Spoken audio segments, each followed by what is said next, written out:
gracias, Jorge. Y es para saludar a esta hora muy cordialmente a Jordán Rodas, procurador de los derechos humanos, hablando de la situación de los derechos humanos en Guatemala en este marco de la conmemoración internacional, la del Día Internacional, debo decir, de los Derechos Humanos. Procurador, buenos días, qué gusto saludarlo y bueno, también felicitarlo de alguna manera. Usted es una persona dedicada enteramente a el cumplimiento de los derechos humanos en nuestro país, así que feliz día para usted también. Buenos días, muchas gracias por ese saludo tan especial. Lo hago extensivo a mis compañeros de la Procuraduría de Derechos Humanos porque somos una institución en todo el país y ellos se trata con mucha mística día a día, y a los defensores y defensoras de derechos humanos en los territorios, en la ciudad capital y en todo el mundo, porque es un día internacional, entonces hago propio este saludo. Muchísimas gracias, siempre para servirles. Gracias a usted, procurador, por atendernos. Y bueno, ayer hablábamos de la lucha contra la corrupción como una de las grandes asignaturas pendientes de Guatemala y sin duda otro de esos cursos por aprobar para nuestro país es el cumplimiento de los derechos humanos. ¿Cierto, procurador? También tenemos ese gran pendiente.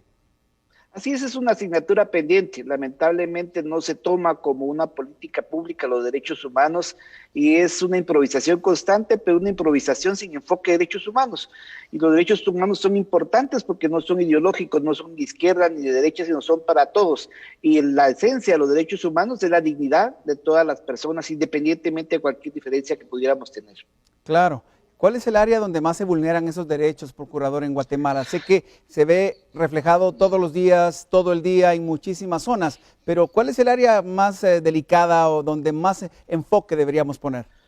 Bueno, este año ha sido especial porque hemos tenido la pandemia del COVID, que comenzó siendo una crisis sanitaria para ser una crisis humanitaria por el descuido al derecho al trabajo, a la alimentación.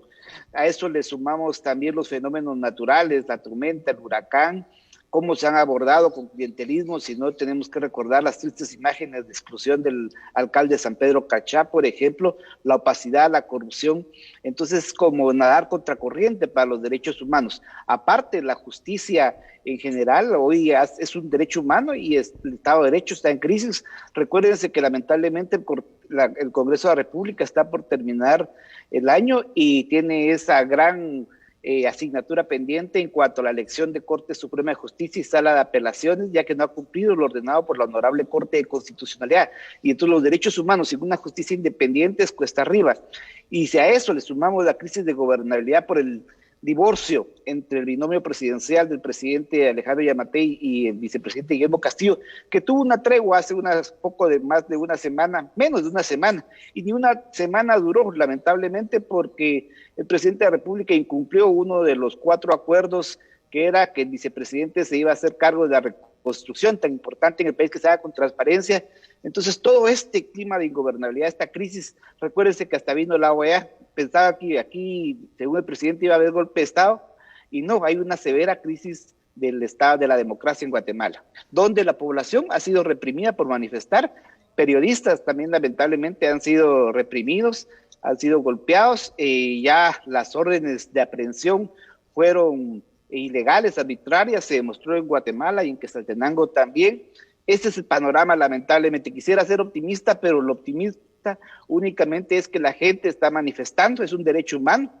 Lo estamos haciendo en la capital, en las cabeceras, también en los departamentos, hace una semana en Sololá, ayer en Totonicapán, y entonces pues instarlos a ejercer libremente su derecho, que es un derecho humano, que la Corte también ya hay un amparo provisional en ese sentido. Hoy hay convocada una manifestación, esperamos que se respete ese derecho. Procurador, ¿qué nos falta como guatemaltecos entonces para reforzar estas actitudes, estas acciones que tenemos que llevar a cabo para que no se queden en papel, para que no se queden en tweets, para que no se queden en redes sociales y tomemos más cartas en el asunto para velar nosotros mismos también por nuestros propios derechos humanos? Es decir, el trabajo de la Procuraduría llega hasta cierto punto, pero los ciudadanos también tenemos que cumplir un montón de tareas. Sí, efectivamente, lo importante es que ya la ciudadanía despertó nuevamente. Pensaron quizás los gobernantes que se había dormido, pero ha llegado a tan el límite de la paciencia de los guatemaltecos que han salido a las plazas en plena pandemia, y no ha sido culpa de los guatemaltecos, ha sido culpa de los gobernantes que están arriesgando ahora su vida en las manifestaciones.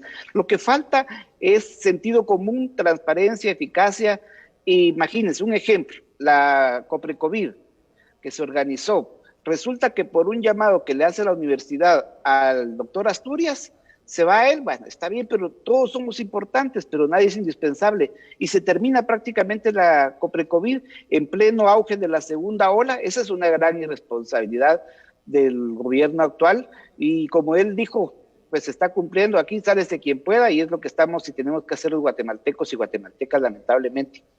Procurador, le agradezco mucho su tiempo esta mañana y le repito el saludo a usted y a todo el personal que en Guatemala y el mundo hace esta labor, el cumplimiento y verificación de los derechos humanos. Muchísimas gracias, un abrazo fuerte, saludos cordiales. Igualmente, muchísimas gracias.